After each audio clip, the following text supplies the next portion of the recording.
ഞാൻ 2-3 ദിവസം ഒരു വീഡിയോ ചെയ്തിട്ട്, അപ്പോൾ ഇന്നൊന്നും എന്തായാലും ചെയ്തേക്കാമെന്ന് വിചാരിച്ച്. അപ്പോൾ ഒരിടപ്പത്ത് ഞാൻ പരിപ്പ് വെച്ചിട്ടുണ്ട് ഇടപ്പത്ത്, പിന്നെ ഒരിടപ്പത്ത് ഞാൻ പുട്ടുണ്ടാക്കാൻ പോകുന്നു.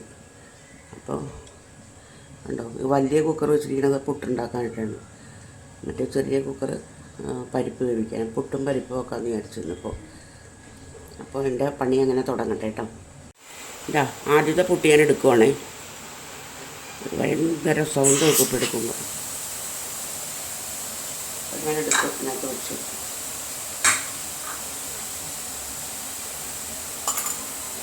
ഇതൊരു ഭയങ്കരമായൊരു അബദ്ധം പറ്റി പുട്ടി ചുട്ട സമയത്ത്. പുട്ട് ചുട്ട സമയത്തല്ല, ഇത് പൊടിപ്പിച്ച സമയത്ത്. ഇത്രയും പച്ചരി കൊണ്ടുവന്നിട്ട് കഴുകി ഉണക്കിയെടുത്താൽ കൂട്ടി പിടിച്ച മഴയായിരുന്നു ആ സമയത്ത്. അന്നേരം ഞാനിത് എനിക്ക് തോന്നുന്നൊരു 3-4 ദിവസം കൊണ്ടാണ് തോന്നുന്നു പച്ചരി ഉണങ്ങി കിട്ടിയത്. പച്ചരിക്കൊരു കളറില്ല, അത് കാരണം ഒരുതരം ചുമന്നിരിക്കുന്നത് പച്ചരി. ആട്ടുമ്പോഴൊന്നും കുഴപ്പമില്ല കേട്ടോ, അപ്പത്തിനോ ദോശമാവിനോ ഒക്കെ ആട്ടുമ്പോൾ കുഴപ്പമില്ല. നമ്മളല്ലാണ്ട് ഞാനിപ്പോൾ ഇന്നലെ എന്താ ചെയ്തിട്ടുണ്ടെങ്കിൽ കുറച്ച് ഇതെടുത്തിട്ട് പച്ചരി എടുത്തിട്ട് ഞാൻ പൊടിച്ച് പുട്ടുണ്ടാക്കാമെന്ന് വിചാരിച്ചു. പൊടിച്ച ഭാഗങ്ങളാണ് കൈ കാണുന്നത് കേട്ടോ. കരിങ്കല്ലെന്ന് പറഞ്ഞാൽ കരിങ്കല്ല് എടുത്തെറിഞ്ഞാൽ നമുക്ക് ഇതേപോലെ വേദനിക്കില്ല. അതേപോലത്തെ ഒരു പുട്ട് എൻ്റെ ആയുസ്സിൽ തന്നെ ആദ്യമായിട്ട് ഉണ്ടാക്കിയാണ് ഇങ്ങനത്തെ ഒരു പുട്ട്. സാധാരണ ഞാൻ ഉണ്ടാക്കാറുള്ളതാണ് ഇങ്ങനെ ഇടിച്ച്. പക്ഷേ ഇന്നിപ്പോൾ എന്ത് പറ്റിയതെന്ന് അറിയാൻ പാടില്ല, കല്ല് നോക്കും ഇതിൻ്റെ മുമ്പിൽ. അതേപോലത്തെ ഒരു പുട്ട്. പരിപ്പ് അടപ്പത്ത് വെന്തിരിപ്പുണ്ട്. അപ്പോൾ പരിപ്പ് ഞാൻ 2 തരത്തിൽ കറി വെക്കാൻ പോകണം. ഇപ്പോൾ പുട്ടിന് വേണ്ടിയിട്ട് നമ്മൾ വെറുതെ ഉള്ളിയും മുളകും ചതച്ചിട്ട് എണ്ണയ്ക്കകത്തേക്ക് ചതച്ചിട്ടിട്ട് നമ്മൾ മെഴുക്ക് വരട്ടിയല്ല, കുറച്ച് ചാറ് പോലെ ഉണ്ടാക്കും. പിന്നെ ബാക്കിയുള്ള എടുത്തിട്ട് ഞാൻ തേങ്ങ അരച്ചിട്ടൊരു പരിപ്പ് കറി വെച്ചാൽ ഇന്ന് മീനൊന്നുമില്ല. അപ്പോൾ പരിപ്പ് കറി ഉണ്ടാക്കാം, ഒരു തേങ്ങാ ചമ്മന്തി അരക്കാം. ഇന്നലത്തെ കുറച്ച് കായ മെഴുക്ക് വരട്ടിയിരിപ്പുണ്ട്. അപ്പോൾ അതാകുമ്പോഴത്തേക്കും ഇന്നത്തെ പരിപാടി അങ്ങ് തീർന്നോളൂ. അപ്പം പരിപ്പൊക്കെ അടപ്പത്ത് വെച്ച് താളിക്കുമ്പോൾ കാണിക്കാവേ. അപ്പം ഞാൻ ഒരിടപ്പത്ത് ഞാൻ ചീനച്ചട്ടി വെച്ചിട്ടുണ്ട്, വെളിച്ചെണ്ണ ഒഴിക്കുന്നുണ്ട്. വെളിച്ചെണ്ണ അല്ല, പാം ഓയിലാണ്. വെളിച്ചെണ്ണ ഒഴിക്കുന്നുണ്ട്. അതിനകത്തൊക്കെ എണ്ണ ഏകദേശം ചൂടായിട്ട് വരുമ്പോഴത്തേക്ക് നമുക്ക് നോക്കട്ടെ, കടുക് ഇട്ട് കൊടുക്കാം. നമുക്ക് അതിനകത്തൊക്കെ കടുക് ഇട്ട് കൊടുക്കാം.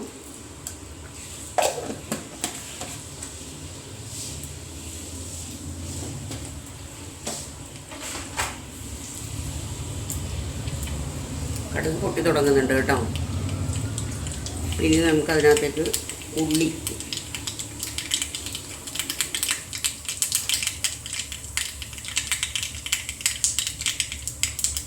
ഇട്ട് കൊടുക്കാം. ഉള്ളി മുരിഞ്ഞ് കഴിയുമ്പോൾ 2 അകല വേപ്പില.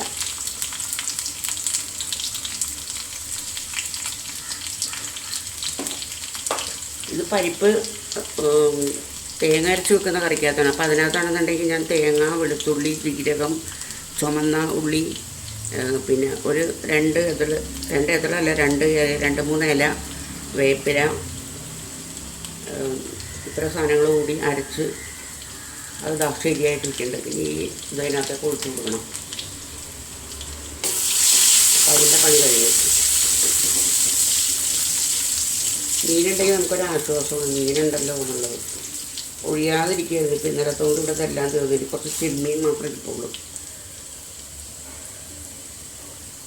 അപ്പോൾ ഇത് ഏകദേശം വറവലായിട്ടുണ്ട്. അപ്പോൾ ഞാനത് അങ്ങോട്ടേക്ക് ഇട്ട് കൊടുക്കുകയാണേ. എന്നിട്ട് നമുക്ക് പുട്ടിനുള്ള കറി ഉണ്ടാക്കാം.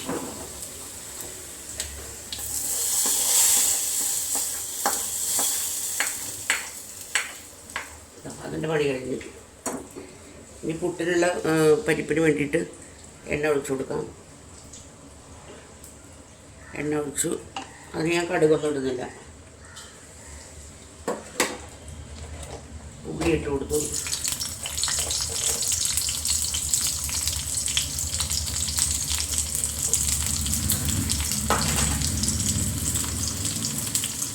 ഉള്ളി പൊരിഞ്ഞ് കഴിയുമ്പോഴത്തേക്കും കുറച്ച് കറിവേപ്പില ഇട്ട് കൊടുക്കാം. പിന്നെ ഉണക്കമുളക് ഇടാം. ചതച്ച മുളകാണേ. ഞാനിവിടെ തന്നെ പൊടിക്കുന്നതാണ് മുളക്. എന്നിട്ട് എനിക്ക് അരക്കാനുള്ള സമയം നമുക്ക് എന്തായാലും മിക്സി എടുക്കണം. പിന്നെ അരച്ചെടുത്താൽ മതിയല്ലോ. ഇതാണ് എൻ്റെ പുട്ടിനുള്ള കറി. ഇത് വെള്ളം പോലെയാണ് ഉണ്ടാക്കി വെച്ചിരുന്നത്. ഒന്ന് പറ്റിക്കും അത്രേ ഉള്ളൂ. അല്ല പച്ചവെള്ളം പോലെ ഇരിക്കണുണ്ടോ, ഒന്ന് പറ്റിക്കോട്ടെ അതിനകത്ത് കിടന്ന്. അപ്പോഴേക്കും അതെടുക്കാം. ഇവരുടെ പണിയെല്ലാം കഴിഞ്ഞ്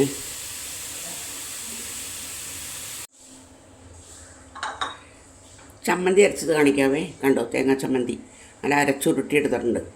ഇതിനകത്ത് എന്തൊക്കെയാണ് ചേർന്ന് വെച്ചിട്ടുണ്ടെങ്കിൽ തേങ്ങ, ചുമന്നുള്ളി, ഒരു 2 ഇതൾ വേപ്പില, 2 ഇതളെന്ന് വെച്ചിട്ടുണ്ടെങ്കിൽ 2 അല്ലിയാണ് ഞാൻ പറഞ്ഞത്, വേപ്പില, പിന്നെ ഉണക്കമുളക് വേണമെങ്കിൽ നമുക്ക് വറുത്തിട്ടിടാം. ഞാനത് പച്ച അരച്ചത്.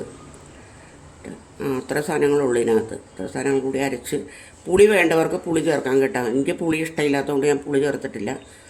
അപ്പോൾ ഇന്ന് ഉച്ചയ്ക്കത്തെ കറി ഇതൊക്കെയാണ്.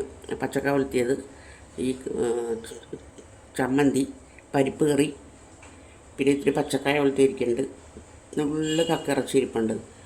അതോടുകൂടി പരിപാടിയെല്ലാം കഴിഞ്ഞ് ഇനിയിപ്പോൾ ക്ലീനിങ്ങാണ് ഇവിടെ. ക്ലീനിങ് മീൻസ് അടിക്കൽ തുടക്കലെല്ലാം കഴിഞ്ഞ് അടുക്കള ഒന്ന് ക്ലീൻ ചെയ്യണം, അത്രയേ ഉള്ളൂ. അപ്പോൾ എൻ്റെ വീഡിയോ കണ്ട് ഇഷ്ടപ്പെടുകയാണെന്നുണ്ടെങ്കിൽ സബ്സ്ക്രൈബ് ചെയ്യണം, ലൈക്ക് ചെയ്യണം, കമൻറ്റ് ചെയ്യണം കേട്ടോ. പ്ലീസ് മറക്കരുത്. സബ്സ്ക്രൈബ് ബട്ടൺ ആദ്യം തന്നെ പ്രസ് ചെയ്ത് വെക്കുക, എന്നിട്ട് ബാക്കിയുള്ള കാര്യങ്ങൾ നോക്കിയാൽ മതി. റിക്വസ്റ്റാണ് കേട്ടോ ഇത്, അല്ലാതെ ആജ്ഞാപിക്കുകയൊന്നുമല്ല.